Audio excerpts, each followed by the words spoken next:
In the vast and silent halls of Castle Valamont, where curtains remain eternally drawn and corridors dwell in perpetual shadow, the Dark Prince Lucien raises his daughter alone, little Alina, born blind. Since her birth, no physician, priest, or alchemist has been able to explain the cause. Her eyes see only darkness, they whispered. And the prince, bitter from the loss of his wife and tormented by guilt, ordered all windows sealed and forbade any mention of sunlight. Until one day, a new maid arrives at the castle. Mira, a simple, curious, and kind young woman from a distant village. Ignoring the severe orders, Mira begins spending time with the child. She teaches her to play piano, to recognize flowers by their scent, and describes the world with words that shine brighter than any light. But something strange begins to happen. With each dawn, Alina says she sees flashes when she hears Mira sing. Small beams of light appear in the rooms, even with curtains closed. Until one night, Mira finds the late princess's diary and discovers the truth no one dared to speak. The girl was not born blind. Her blindness was imposed by an ancient curse, one that would only be broken when someone made her see the beauty of the world without needing her eyes. From which country are you watching? Don't forget to subscribe to the channel to follow this incredible story. The carriage rattled through the muddy road leading to Castle Valamont, its wheels groaning against the worn stones of the mountain path. Mira pressed her face against the frosted window, watching the twisted trees of the shadow forest recede behind her. Ahead, the castle rose like a monument to grief. Black spires piercing the gray sky, windows shuttered with iron plates, smoke curling from chimneys like ghostly fingers reaching toward the clouds. "You sure about this, girl?" the driver muttered, his weathered face creased with concern. "Folks in the lower city say the Dark Prince doesn't take kindly to strangers, and that castle ain't natural. Been dark for 5 years now, ever since the princess died." Mira pulled her threadbare shawl tighter around her shoulders. "I need the work. My village has nothing left after the blight." The driver grunted but said no more. As they approached the massive iron gates, 2 guards stepped forward, their faces obscured by helmets that seemed to swallow light itself. One examined the letter of employment Mira clutched in her trembling hands.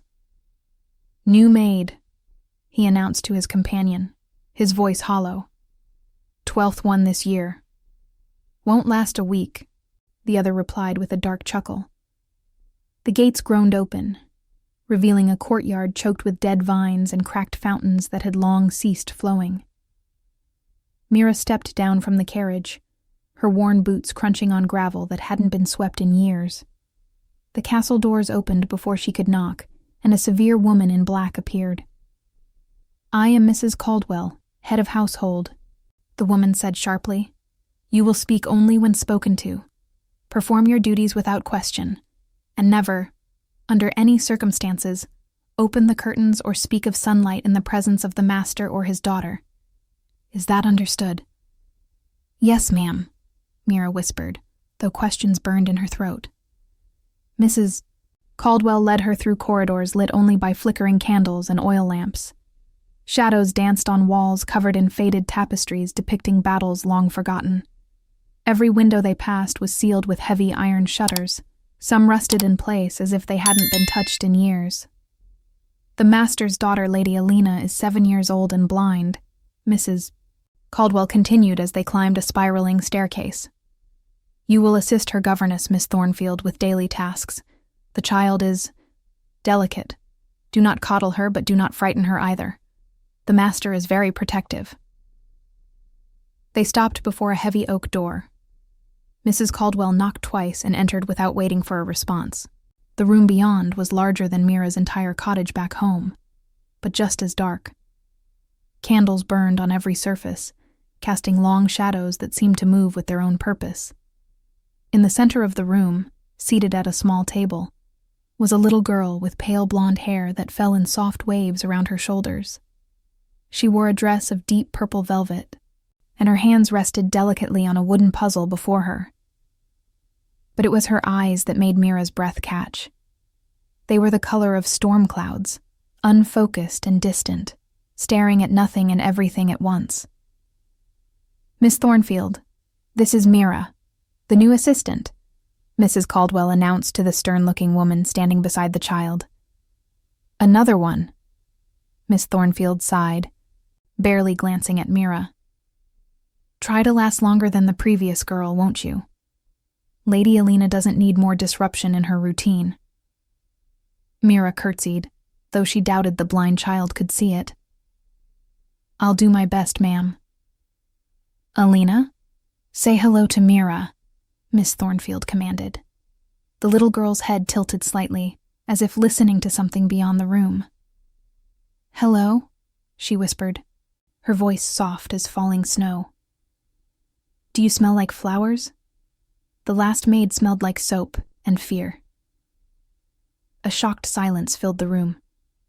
Miss Thornfield's face flushed. "Alina, that is highly inappropriate." But Mira laughed, a genuine warm sound that seemed foreign in the castle's oppressive atmosphere. "I do smell like flowers, actually. Lavender. My mother made me sachets to keep my clothes fresh during the journey." For the first time, Alina smiled.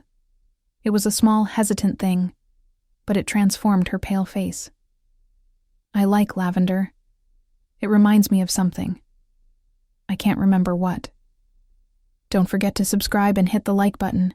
What will Mira discover about Lady Alina's mysterious condition? Mira's first week at Castle Valamont passed in a blur of strict routines and whispered warnings. She learned to navigate the dark corridors by counting steps and memorizing turns. She discovered that the servants spoke only in hushed tones, always glancing over their shoulders as if the shadows themselves might be listening. And she learned that the Dark Prince Lucien was rarely seen, emerging from his study only late at night to check on his daughter while she slept. But Mira also learned about Alina, and what she discovered broke her heart. The child lived in a world of carefully controlled sameness. Wake at 8, breakfast of plain porridge, lessons with Miss Thornfield until noon, quiet time in her room, dinner at 6, bed at 8. No music except the ticking of clocks. No games except puzzles she couldn't see. No stories except those Miss Thornfield deemed appropriate and educational. "Why doesn't she play?" Mira asked one of the kitchen maids, a young woman named Sarah, who had worked at the castle for 3 years. Sarah glanced around nervously before answering.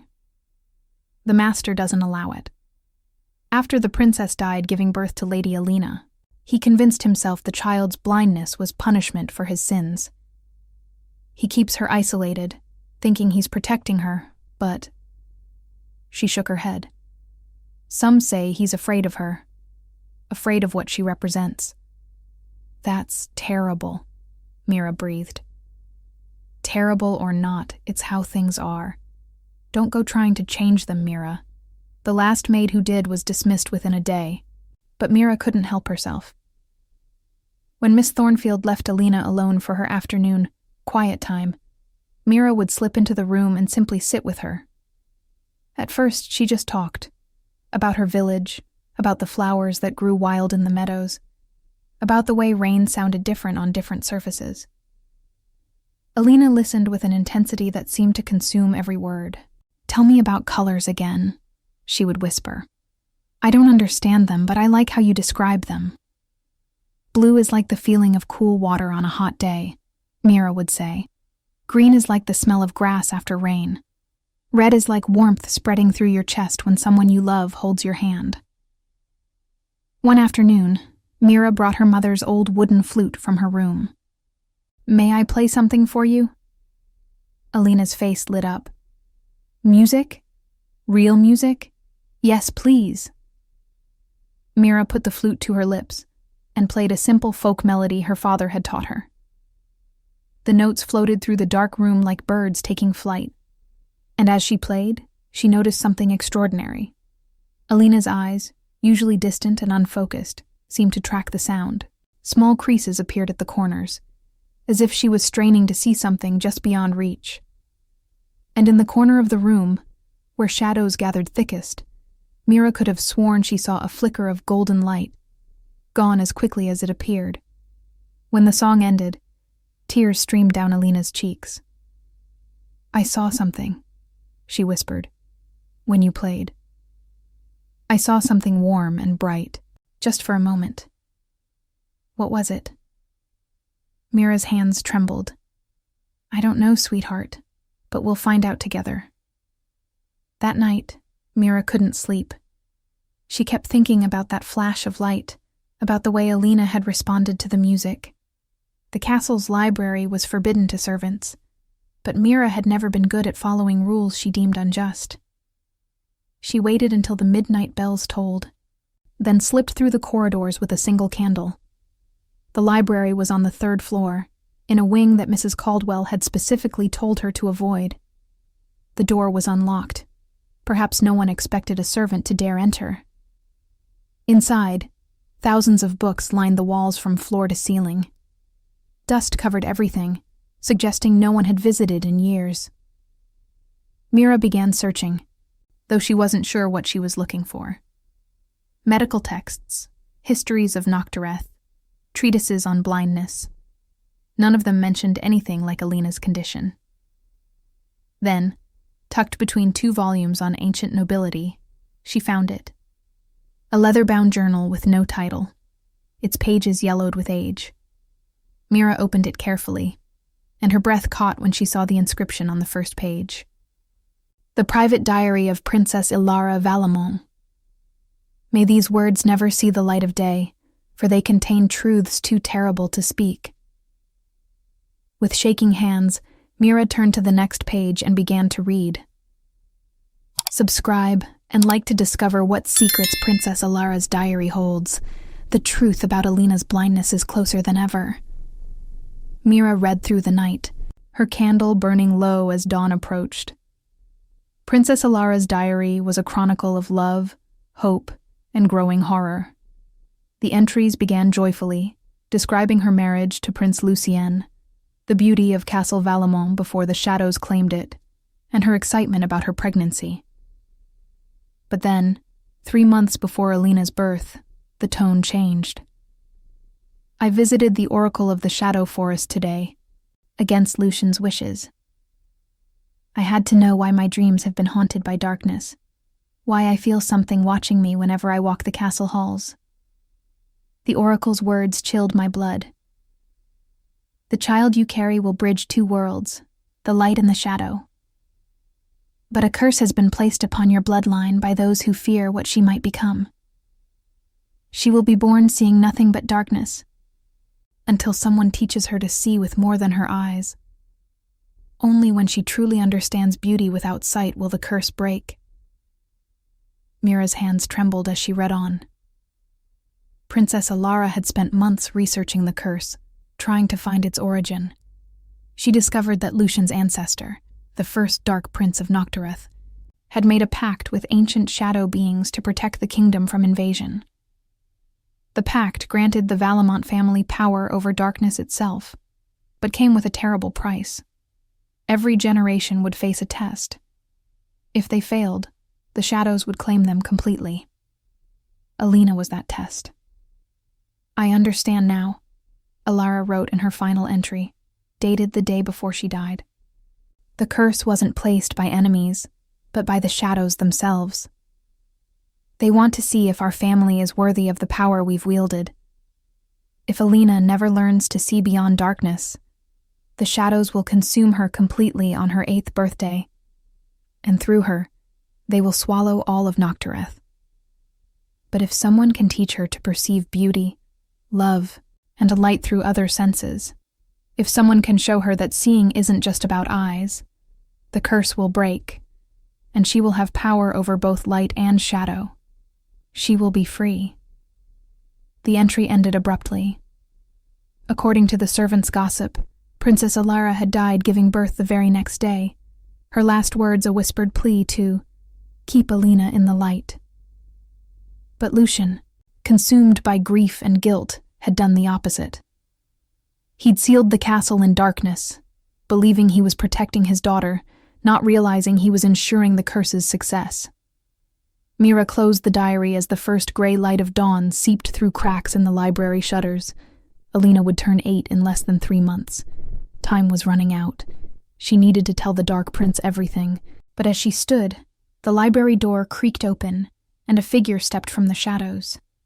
Prince Lucien Valamont stood before her, tall and imposing in his black velvet coat.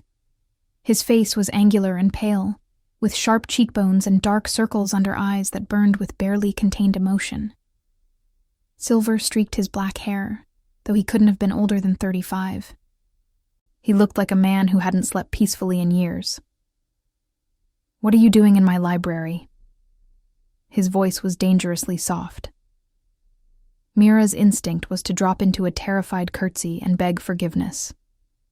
But she thought of Alina's smile when she heard music, of the flash of light that had appeared, of the ticking clock counting down to the child's 8th birthday. Instead, she held up the diary. "Learning how to save your daughter." Something flickered in Lucien's eyes.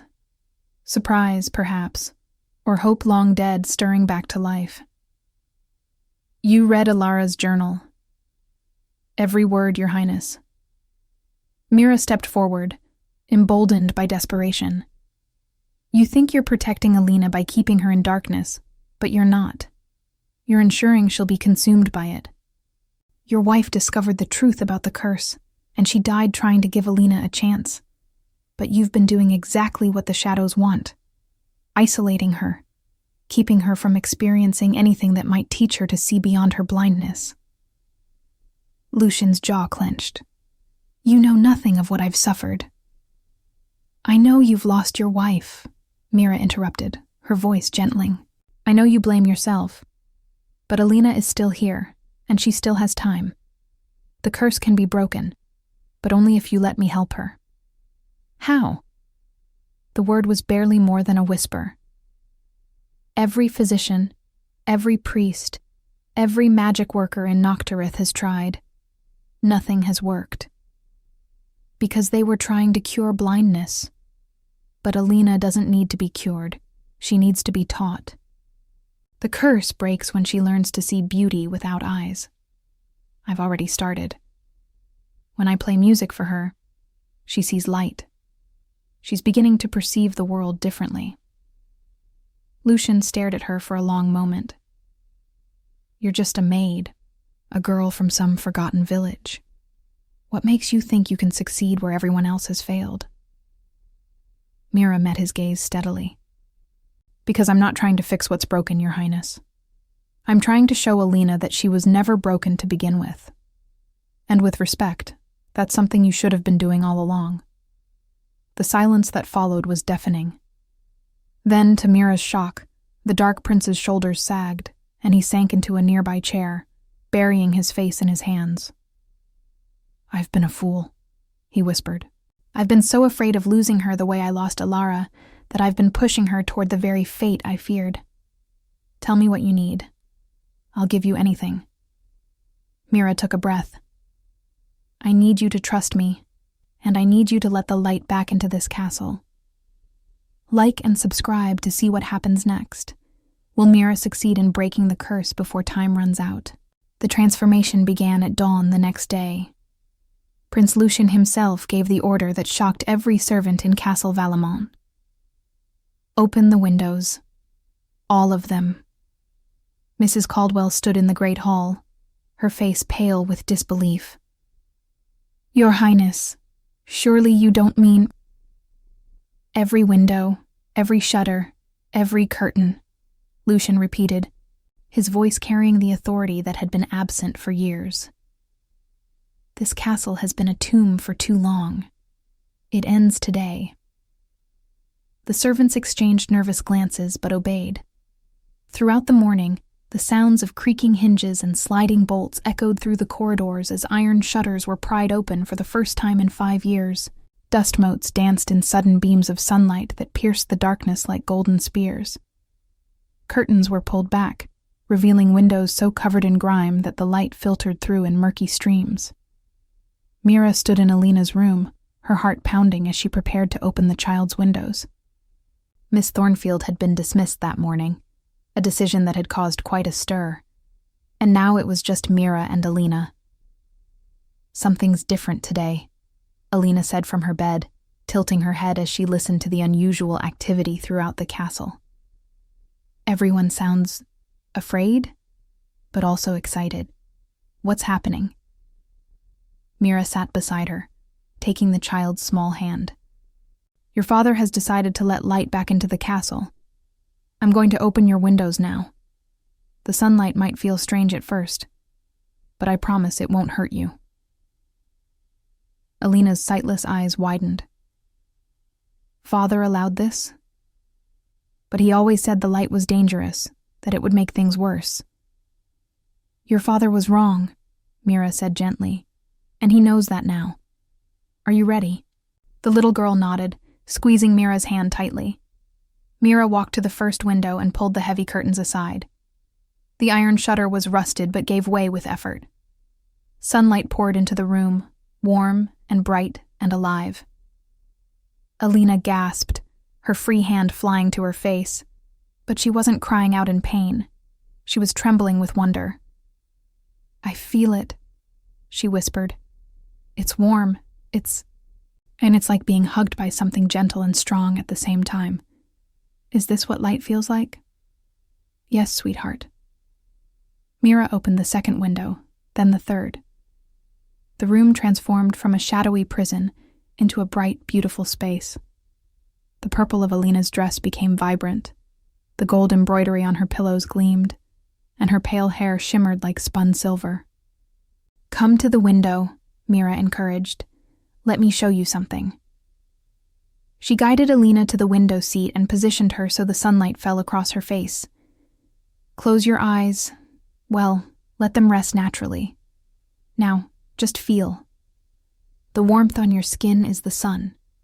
The breeze you feel is wind carrying scents from the garden below. Listen. Do you hear the birds?" Alina's face tilted toward the sounds, and something extraordinary happened. Her eyes, which had always seemed cloudy and distant, began to shimmer. Tiny flecks of gold appeared in the gray, like stars emerging in a twilight sky. And around her, the very air seemed to brighten, as if she was drawing light toward herself. "I see colors," Alina breathed, tears streaming down her cheeks. "Not with my eyes, but inside my mind. The sun is gold and orange and red all at once. The wind is silver and blue. The birds' songs are yellow and green. Mira, I'm seeing. I'm actually seeing."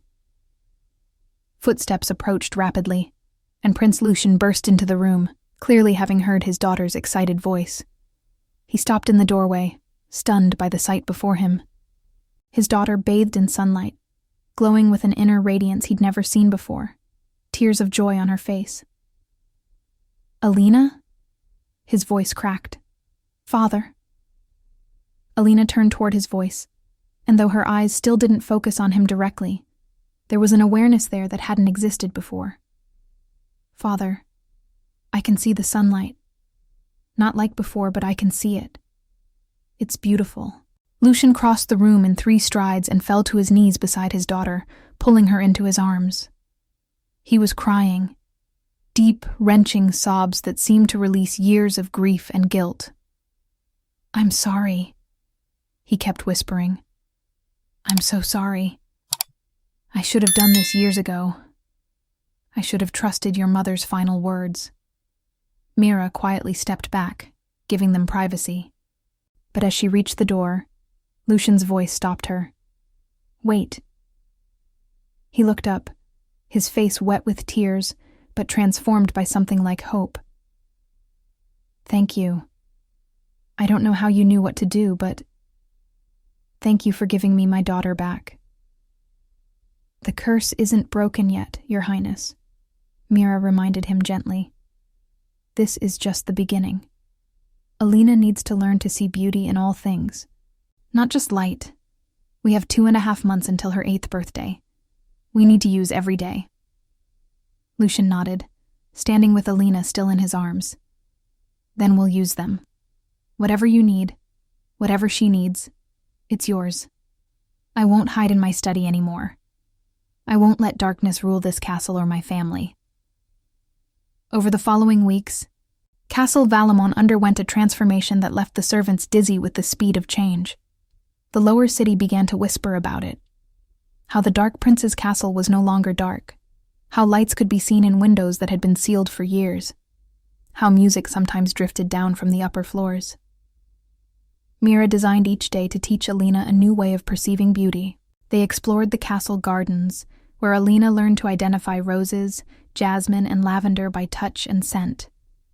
They visited the kitchens, where Cook taught her to taste the difference between honey from mountain flowers versus meadow flowers.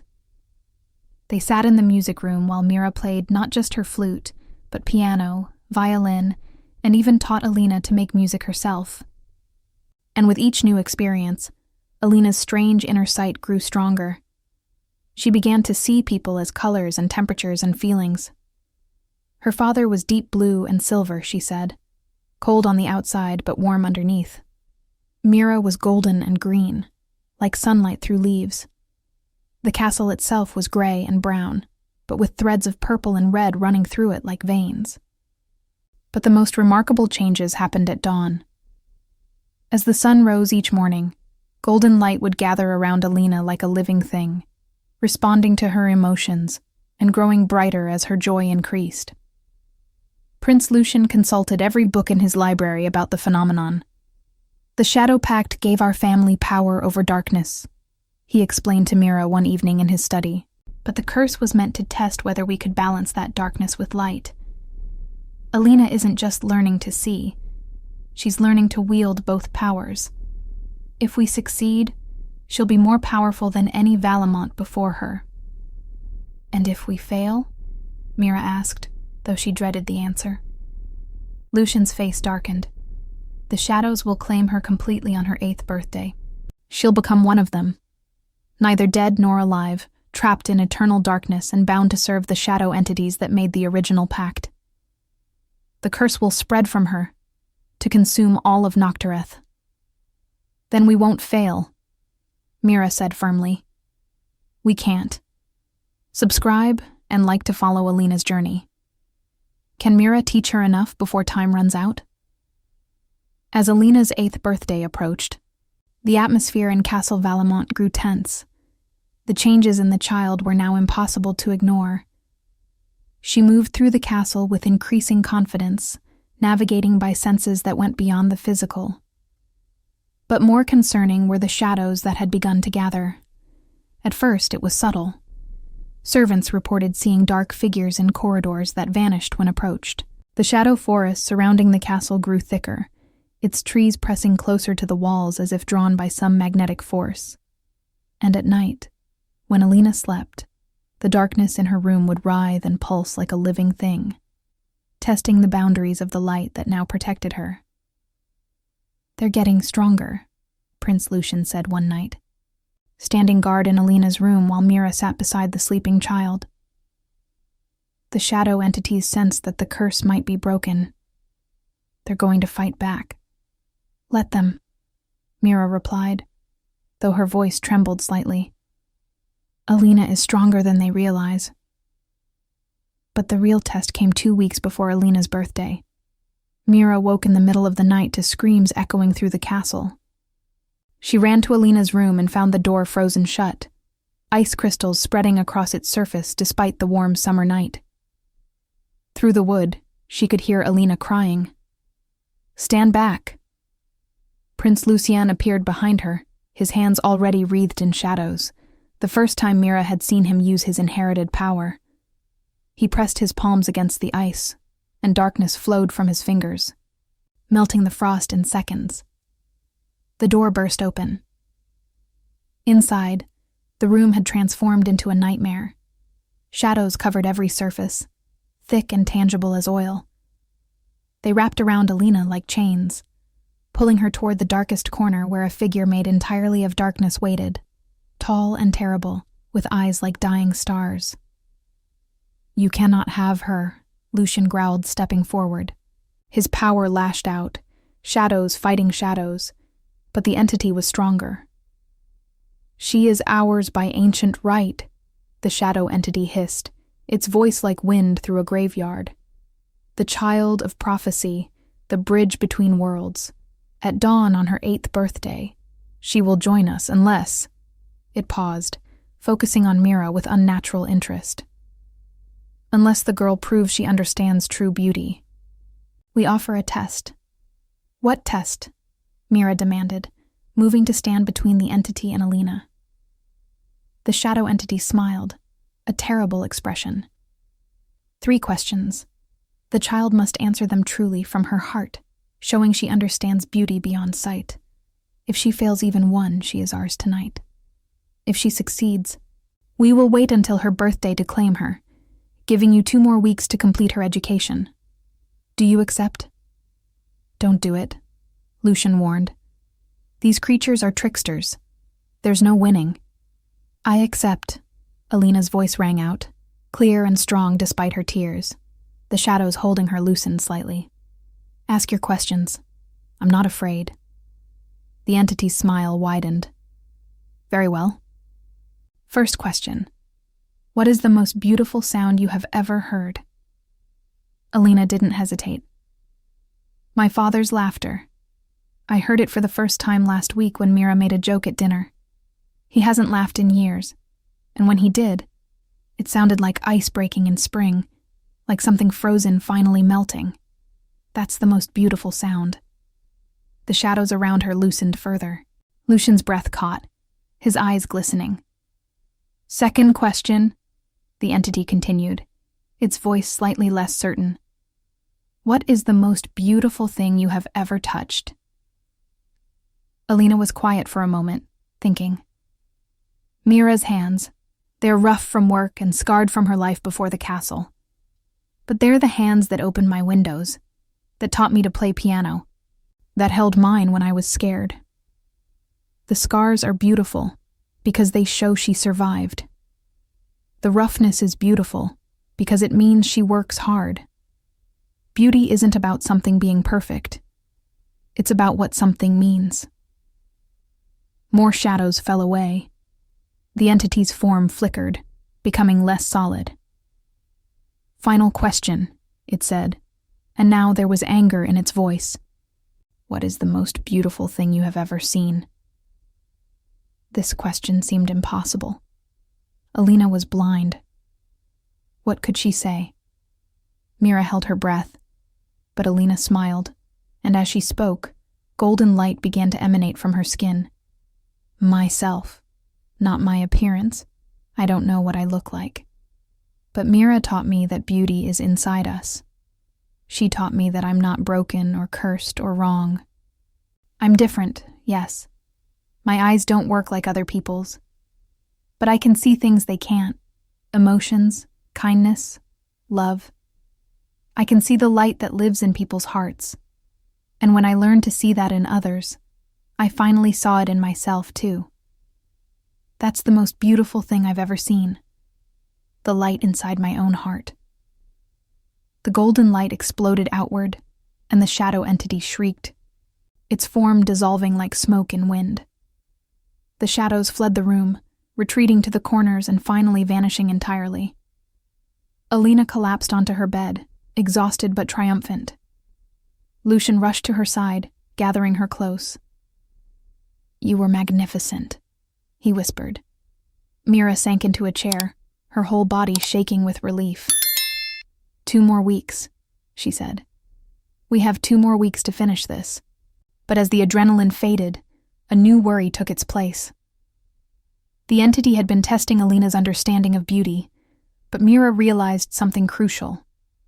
The curse wouldn't break just from intellectual understanding. Alina needed to experience something so profoundly beautiful that it would transform her completely, giving her the power to see with both physical and spiritual sight. They had 2 weeks to find it. But what could possibly be beautiful enough to break an ancient curse? Like and subscribe. The final test is coming. Will Alina break the curse in time? The days before Alina's 8th birthday passed in a blur of preparation and growing tension. The shadow forest pressed against the castle walls, and every night, the servants reported seeing dark figures gathering in the tree line, waiting. Prince Lucien ordered the castle guard doubled and had torches burning throughout the grounds, but everyone knew the real battle would be fought in Alina's heart. Mira spent every moment with the child, trying to think of what final lesson would complete her education. They'd covered so much: music, nature, taste, touch, emotion. But something was still missing. The key to breaking the curse entirely remained just out of reach.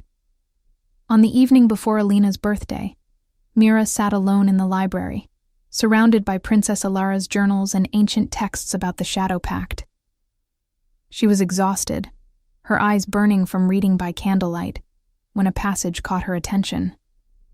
The curse breaks not when the child understands beauty, but when she creates it. The shadow entities fear not wisdom, but the power of creation, for they can only destroy and consume. If the cursed child can bring something beautiful into existence, something born from her own heart and hands, the shadows will have no claim on her. Creation. That was it. Alina needed to create beauty herself. Mira ran through the dark corridors to Alina's room, where the child sat by her window, listening to the night sounds. Prince Lucien stood nearby, keeping his silent vigil. "I know what we need to do," Mira said breathlessly. "Alina needs to create something beautiful, not just appreciate it or understand it. She needs to make it herself." Lucien frowned. "Create what? She's 7 years old, and blind. What could she possibly—" "She's not just 7 years old," Mira interrupted gently. "She's the bridge between light and shadow, remember? She has power we don't fully understand yet. And I've been teaching her piano for weeks. Music is creation. If she can compose something, play something from her own heart tomorrow at dawn." "It might work," Lucien finished, hope and fear warring in his expression. "Alina, do you think you could write a song? Your own melody?" Alina turned from the window, and even in the darkness, she seemed to glow. "I've already been writing one," she said softly. "In my head, every night. I hear notes that I want to play, combinations of sounds that feel right. But I was scared to try. What if it's not good enough? What if I'm not good enough?" Mira knelt beside her. "That fear is the shadow talking. Your creation doesn't have to be perfect. It just has to be true. It has to come from your heart." "Will you help me?" Alina whispered. "Will you both be there when I play it?" "Always," Lucien promised, his voice thick with emotion. They spent the night in the music room. Alina sat at the grand piano, her small fingers finding keys by memory and touch, experimenting with the melody she'd been composing in her mind. Mira and Lucien sat nearby, offering encouragement, but not interference. This had to be Alina's creation alone. As the first hints of dawn began to lighten the sky, Alina finally nodded. "It's ready. I know what I want to play." They returned to her room, where the windows faced east toward the rising sun. The shadow forest had grown completely silent. Even the night birds had stopped singing. The darkness gathered thick and hungry, sensing this was the final moment. Mira positioned a small keyboard beside the window, where Alina could feel the first rays of sun. Prince Lucien stood behind his daughter, his hands on her shoulders, lending her his strength and his shadow power to protect her. "Whenever you're ready," Mira whispered. The sun broke over the horizon, sending golden light streaming through the window, and Alina began to play. The melody started soft and sad, the sound of loneliness, of a child lost in darkness. The notes fell like tears, each one perfect and heartbreaking. Then slowly, gradually, the music began to change. Hope crept in, tentative at first, then growing stronger. joy emerged, bright and clear as sunlight. The melody became complex, interweaving light and shadow, happiness and sorrow, fear and courage. All the emotions Alina had experienced in her young life.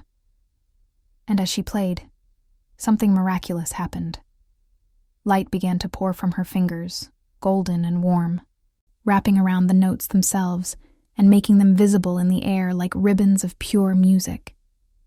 The light spread through the room, pushing back the shadows that had gathered to claim her.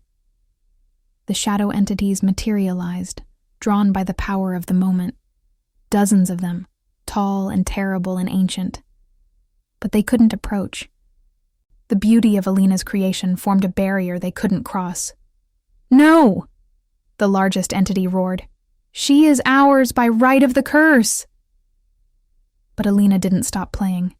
Her melody built toward a crescendo, and as it did, her eyes, those gray, sightless eyes, began to change. Gold flooded through them, bright and pure. The music reached its peak. A perfect moment of harmony between light and shadow, and Alina's eyes blazed with golden light. The curse shattered like glass. The shadow entities shrieked and fled, dissolving in the dawn light. The oppressive weight that had hung over Castle Valamont for years lifted in an instant, and Alina's hand stilled on the keyboard as she slowly, wonderingly, turned her head to look at her father. "Father," she whispered, and her seeing eyes, now gold with flecks of silver, focused on his face for the first time. "You're beautiful." Lucien collapsed to his knees, pulling his daughter into his arms, sobbing with joy and relief.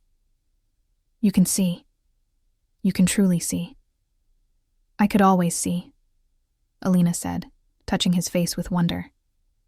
"Just not with these." She gestured to her eyes. "But now I can do both. I can see the world the way everyone else does, and I can see the light inside people's hearts. The curse didn't break. It transformed. I'm not just free of it. I have power over it now." Mira stood back, tears streaming down her face as she watched father and daughter reunited. But Alina looked up and extended her hand. "Come here, please." Mira moved forward, and Alina took her hand, squeezing it tight. "You saved me. Not just from the curse, but from loneliness. You showed me that being different wasn't being broken. How can I ever thank you?" "You just did," Mira said, smiling through her tears. "Seeing you happy is all the thanks I need." Prince Lucien stood, his face transformed by joy, looking years younger. "Mira, you came to this castle as a maid, but you've become so much more. Stay with us, not as a servant, but as family. Help me rebuild what I destroyed. Help me rule Nocturith with light instead of just shadow. Please." Mira looked at Alina's golden eyes, at the hope on Lucien's face, at the sunlight streaming through windows that would never be closed again. She thought of her small village, her simple life, and realized that sometimes the most beautiful thing wasn't what you expected. It was what you found along the way. "I'd be honored," she said. The news spread quickly through the lower city and beyond. The Dark Prince's daughter had been healed, the curse was broken, and Castle Valamont would be a place of light once more. Over the following months, Alina's power grew. She could command both light and shadow, seeing in both physical and spiritual realms. She became known throughout Nocturith as the Princess of Dawn, the child who had bridged two worlds, and Mira. She became Alina's teacher, companion, and eventually, when she came of age, the castle's mistress of education, teaching not just Alina, but children from throughout the kingdom that beauty came in many forms, and that being different was a gift, not a curse. Years later, when Alina had grown into a wise and powerful ruler, she would stand at her window at dawn and play the same melody she'd composed the morning the curse broke. And every time, golden light would dance through the air, reminding everyone who heard it that the most powerful magic in the world wasn't shadow or light, It was love, and the courage to see beauty, even in darkness. The end. Thank you for following this journey through the kingdom of Nocturith. Don't forget to like, subscribe, and share this story. What was your favorite moment from Alina's transformation? Leave a comment below.